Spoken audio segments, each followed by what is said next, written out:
Reginald is speaking to Scott, who has this burning desire to become a pastor.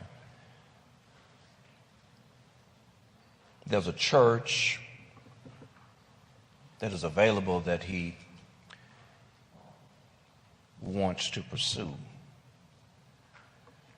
However, he says, I will not complete an application. I will not make a phone call.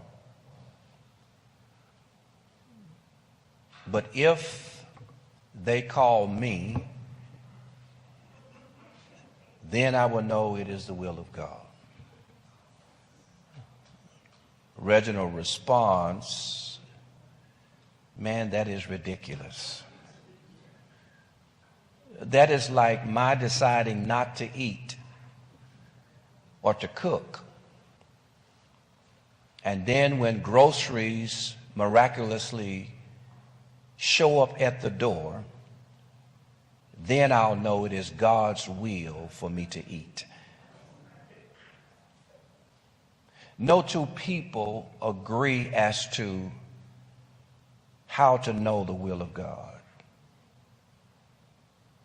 There are some people who look for some miraculous supernatural sign like a full moon 3 consecutive nights. Then there are others who close their eyes, open their Bible, and wherever their index finger lands,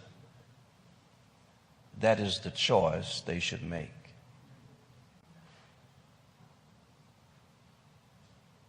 This morning's sermon addresses a challenging topic. In fact, this topic has been called a metaphor for tough situations with no easy solutions. That is, knowing the will of God.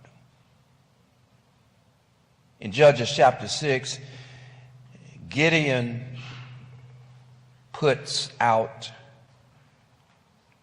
the fleece. His putting out the fleece is not the standard that you and I should use in discerning the will of God.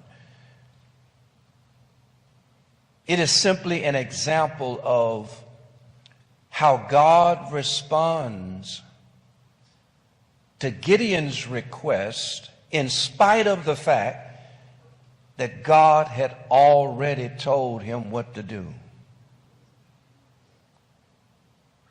And so as we observe this passage,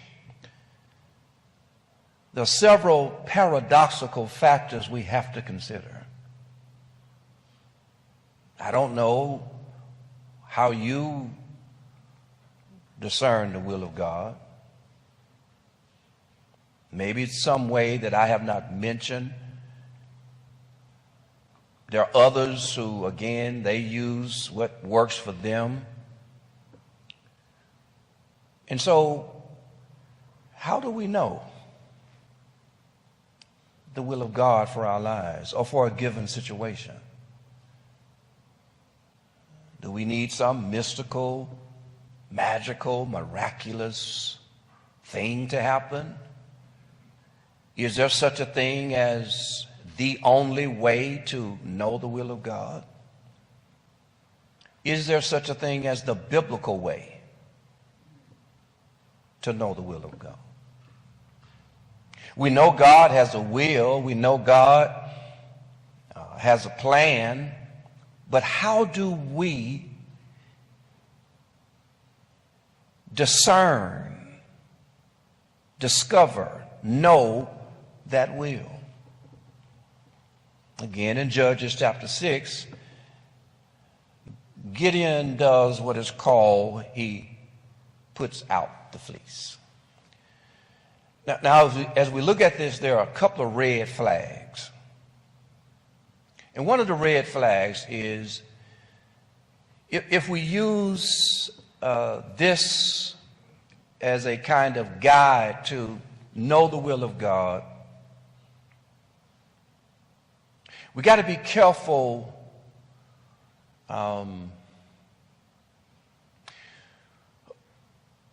when God has already said something, we want him to say something else. The question I have is, how many times does God have to say one thing? God has already spoken to Gideon. God has already dealt with Gideon. And Gideon says at least twice, as you have said. You see that? Verse 36. And then he says it again, as you have said, in verse 37. So not only does God know what he has said to Gideon, Gideon also knows what God has said to him. And so again, how many times does God need to say one thing? God has dealt with him in three amazing ways. As we try to get the context of the text, we back up, and in verses 12, 14, and 16 of the 6th chapter, as it talks about the call of Gideon, God first has given Gideon clear information about his plan. Verse 11, the angel of the Lord comes and occupies a space and speaks to Gideon. Verse number 12, the angel of the Lord appeared to him and said to him, "The Lord is with you. Go in this might," verse 14, "and save Israel from the hand of the Midians. Do not I send you?" Then in verse 16, "And the Lord said to him, but I will be with you, and you shall strike the Midianites as one man." And so God has provided clear information about his plan.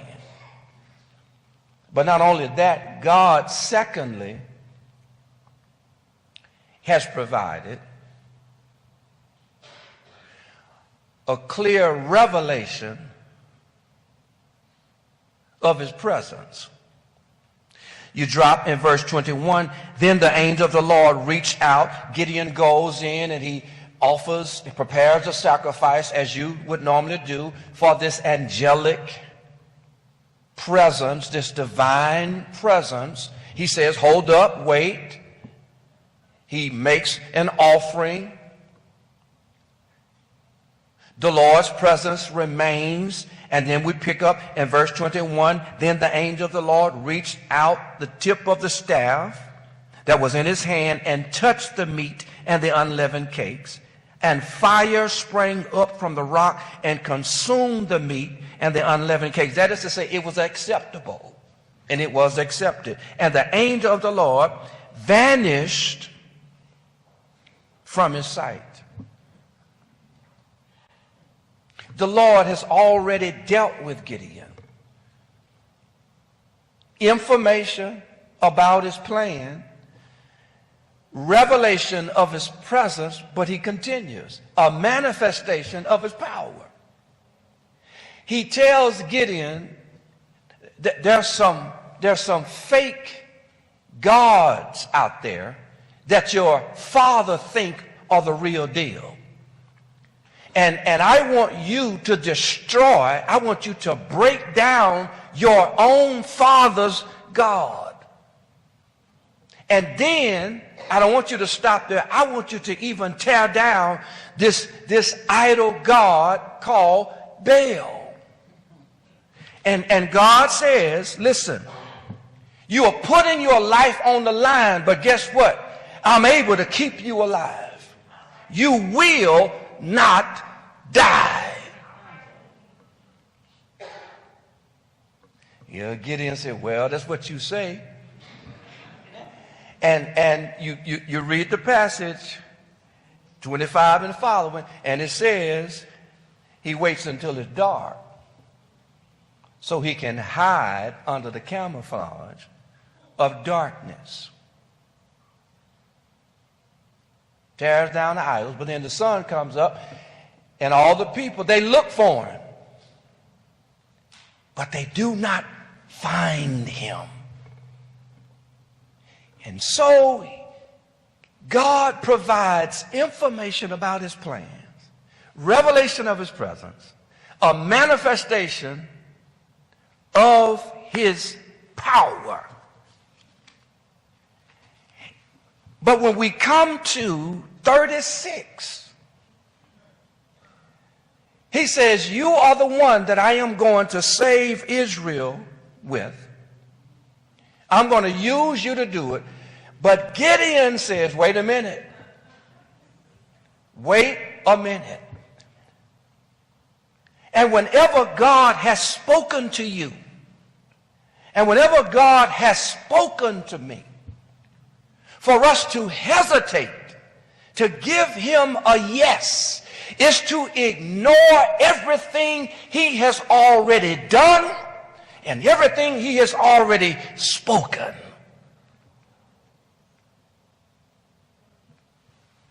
How many times does God have to say one thing? So when it comes to knowing the will of God and doing the will of God, consider what God has already said to you and what he has already done for you. You know, years ago when I was living in Nashville and I would take then two oldest children to school, they would have these traffic reports. You listen to it on the radio. And, you know, traffic reports kind of tell you if there are accidents, where those accidents are, you know, traffic is bottleneck, you give you another route you could take. But I didn't discover until some time that it was not these traffic reports were not just coming from somebody sitting at the radio station, but they were coming from a helicopter. In fact, there are 100 to 120 traffic helicopters today. Cities have these, primarily most major cities. And so the instructions was coming from somebody above. Oh, church. Well, you should have went in right there. They were not coming from somebody who couldn't see, but they were coming from someone who was above, who could see farther than we could see, who could see what we could not see. And so whenever God tells you to do something, whenever God speaks a word to you, remember he is above you and he can see everything. Consider what he has already said.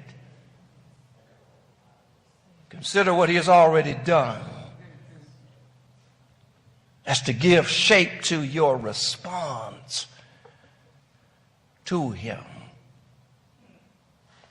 I will lift mine eyes to the hills. For where does my help come from? My help doesn't come down here. It comes from the Lord, who is above us. He sits high, Mama used to say, but he looks low. He's our God. And you know what I've discovered? You know, you live and you know burn. Some of the times God has given me instructions to do something, but then I want to share it with somebody else. And then depending upon where they are with their relationship with him and their faith with him, they can either talk you out of it, tell you that it doesn't make sense, it sounds crazy. Yeah, it doesn't make sense to you because he wasn't talking to you, he was talking to me. That's why it's a good thing to keep it to yourself and just consider what he's already done for you and what he's already said to you. Remember the last thing you heard God say. And that's what you respond to. When we consider what God has already said and already done. Here again, Gideon, he says, now, if, there's that word, if you will save Israel by my hand, as you have said, he says, now, I got something supernatural I want you to do. I am laying a fleece of wool on the threshing floor. If there is dew on the fleece alone and it is dry on the ground, then I will know that you will save Israel by my hand, as you have said.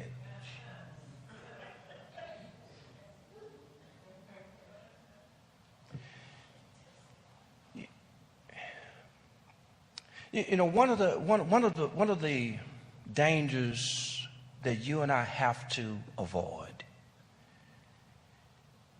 is trying to live for God by sidestepping faith.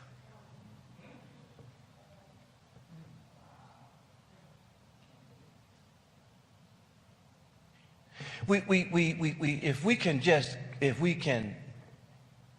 just walk by sight, we'll do it.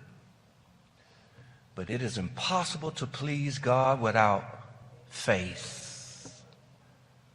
We walk by faith and what? Not by sight. And let me tell you something. Walking by faith isn't easy. But it gives you so much peace. But Gideon don't want to use faith. And let me say this to you. There will no longer be a need for faith when you're in heaven. But until you get there, it's a walk of faith. If you have what you already hope for, there's no need for faith. Faith is the what? Substance of what things what? Hope for, the evidence of what things not seen. God said it, but you can't see it. And as long as he can, if he said it, I don't have to see it. Am I on anybody's road this morning? Y'all kind of quiet. So as we're seeking the will of God, number one, consider what God has already said and what he's already done. But then there's something else paradoxical about Gideon's putting out the fleece. And here's something else we have to be careful. That we don't place demands on God. To meet our terms. Let me ask you a question. Not you, but the person sitting next to you. Who are we? Who are we to demand that God change the law of nature?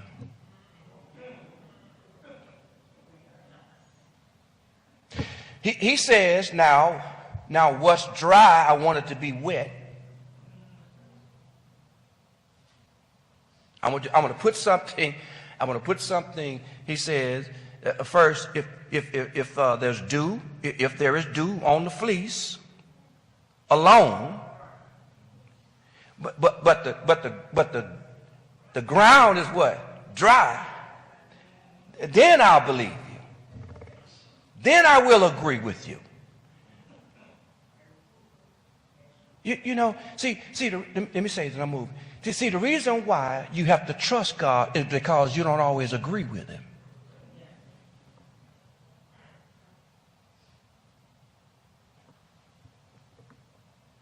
And the reason why you have to walk by faith is because you don't know as much as he knows.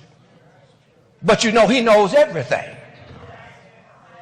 You will never know as much as he knows. And you will never be in total agreement with God about your life. Never. It's impossible. You're not God. You ain't God. I'm not God. Never will be. It's above my pay grade. But then secondly again, this is paradoxical. I mean, who are we to call God into question?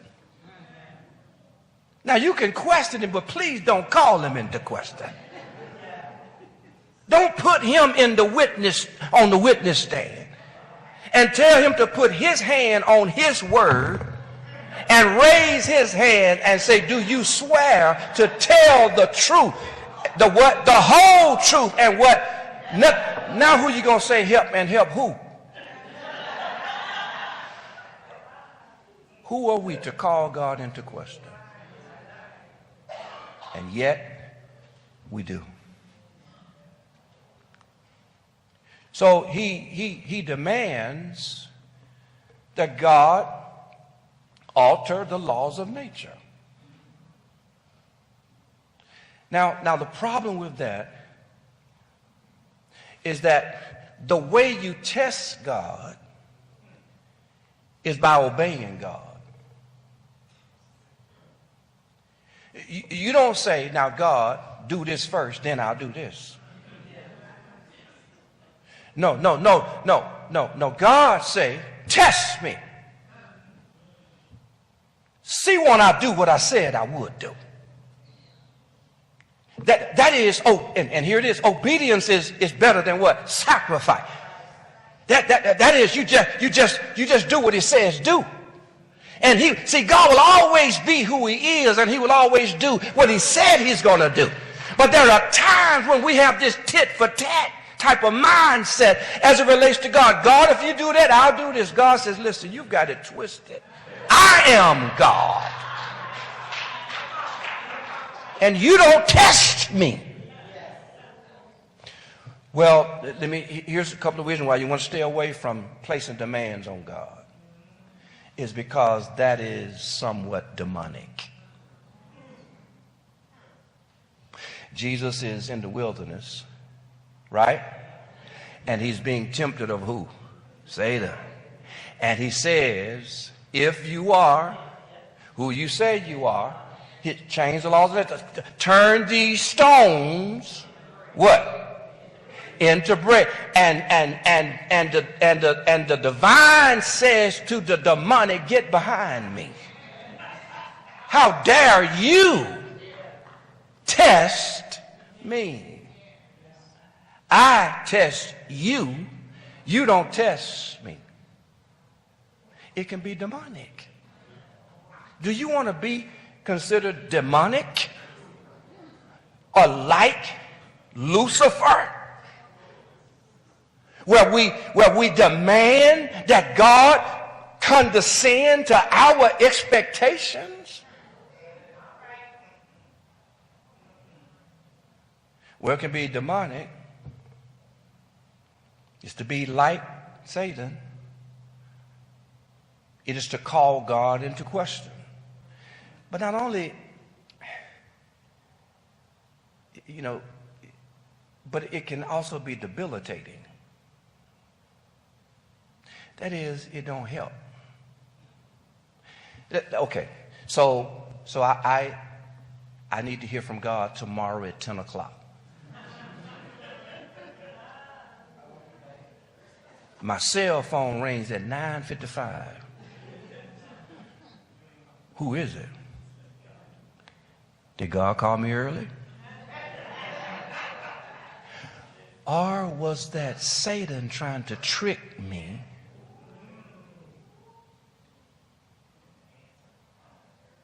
Well, then what if it rings at 10:05? Did God sleep in that day? Did he forget? Or was that Satan? You see, it doesn't clarify things. It makes them more confusing. Was that you, God? Was that somebody else? Let's try it again, God. Let's do it tomorrow. I want you to call it 10:20. It does not clear things up. But then it leaves us more dumbfounded. The passage, remember now, he comes to God again. He says, okay, the first time you passed that test, God. Dew on the fleece alone, dry on the ground. And it was so, verse 38. Then he gets up early the next morning. He squeezed the fleece. He wrung enough dew from the fleece to fill a bowl of water. And then he says in verse 38, God, don't get mad at me.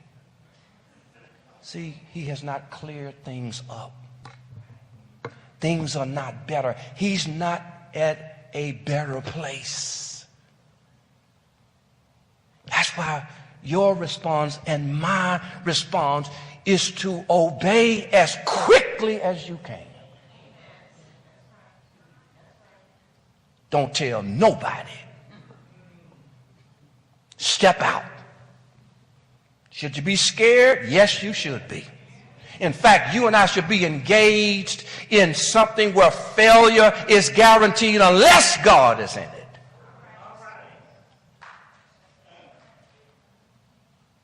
That's what it means to walk by faith and not by sight. You can't figure it out. You don't have all the answers, but you are walking for somebody who does. And it wasn't your idea. It wasn't my plan. It was his will. And he has not promised to provide you answers. He has only promised to provide himself. And the last time I checked, he's enough. If you walk with me, I'll go. But then lastly, he says, here's the last one. So consider what he's already said and done. Number two, be careful not to place demands on God. You know, that he does his work on our terms. Yeah. But then lastly, you can't put God in a box. Let me tell you something. You can't put God nowhere. You can't put him in anything.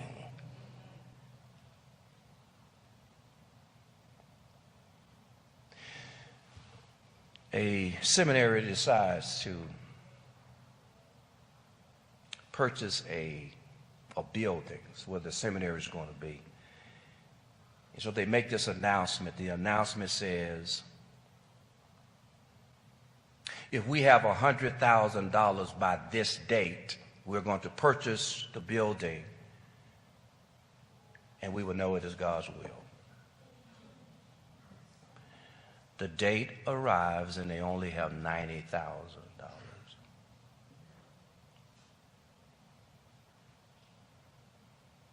Is it God's will?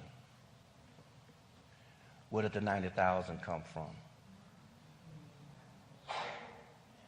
You see? It just doesn't work. When we try to come up with ways and means to get God to merge with us, no, we merge with God. You getting on the highway? Listen, when them cars moving, they ain't slowing down to let you on. You got to slow down. And you got to wait and watch and get on and get in when you can. God is not slowing down for you. He's not slowing down for me. I've got to watch and wait and be prepared to move when he says move. And it's scary. But you know what I've learned to do? Do it while you're scared. That's the only reason that's the only way you'll get rid of it. Do it scared. You can't put him in a box.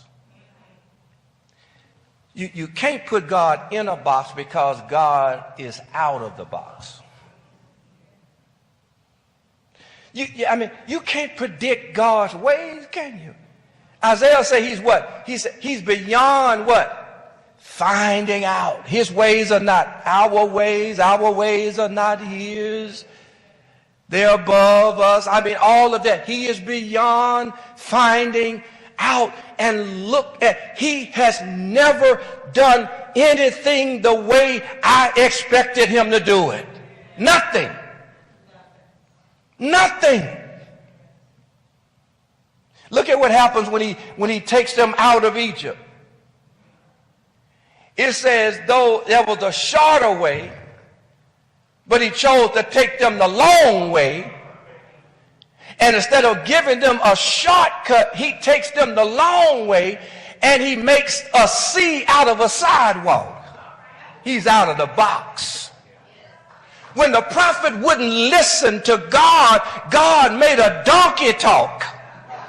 And he heard God through the donkey. He's out of the box. When they are on their way to Jericho, instead of them fighting with their hands, with weapons, he says, open your mouth on day 7 and the walls of Jericho will come down. You can't predict God. You can't put him in a box because he's out the box. You can't do it. How did he redeem you? He didn't send a warrior on a white horse. He sent a baby born in a manger, wrapped in swaddling clothes. And he would grow up. And he would die so you could live. He's out the box. Well, God is so good. I think, I may be wrong, and I've been wrong before, so it's not the first time. I think we are all slow learners in God's class.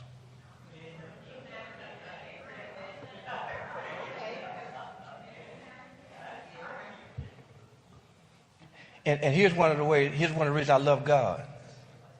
He's patient with us. Think about that. Has he been patient with you? Has he been careful with you? Has he been kind with you? Has he ever said to you, you getting on my last nerve, don't ask me anything else? Has God ever said duh to you? No, because he's a patient God. There are 2 miracles in this text. He says it again. He says, now don't get mad. Let me test you once more with the fleece. You ever ask God to give you another sign? I asked him one time to show me a black car, so I know I was supposed to get a black car. And, he showed me the car. I asked him to show a blue one the next time. I didn't see it, so didn't get the car. Please let it be. Here it is. He reversed. Now let it be dry on the fleece. And what? And wet on the ground. The miracle is in 5 words. God did so that night. That's a miracle. The miracle is God's patience. You and I can't point the finger at Gideon because all of us are weak in the area of faith. We're weak when it comes to immediate obedience. We need God to say it again. We need God to confirm it again. We need God to tell somebody else so they can tell us, and now we feel like we're not by ourselves.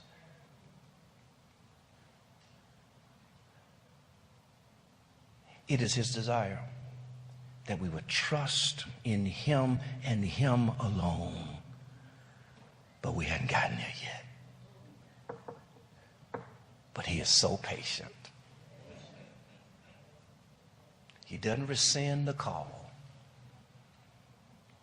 He didn't say, well, you missed your exit. You missed your chance. That's it. That's not God. He calls you again and again and again. He's calling friendship again and again and again. He does not rescind the call. But I tell you what you and I should aspire to do is to respond sooner. Based upon the proof, based upon the evidence, based upon our growth in him, our journey with him. He has never failed us. He has never let us down. He has never forsaken us. He has never abandoned us. And I don't believe he brought us this far to leave us. I don't believe he saved us again and again. And then he says, now you live the rest of your life on your own. That's not God. That's not God. God did so that night. Her name was Elizabeth Cheney. She had a vivid imagination. In fact, one of her works is called Overheard in an Orchard. There's a man sitting at his table. You could tell that he's trying to make a decision as to what to do. Hand on his brow, paper turning it over and over, up and down, and put his hands together, looking up, trying to discern what to do. You could tell he's worried, frustrated. And again, Elizabeth, she entitles the poem Overheard from an Orchard. And it goes, the robin said to the sparrow, friend, I surely would like to know why these humans worry and hurry so. And the sparrow said to the robin, friend, it must be that they have no heavenly Father to care for them as you and me.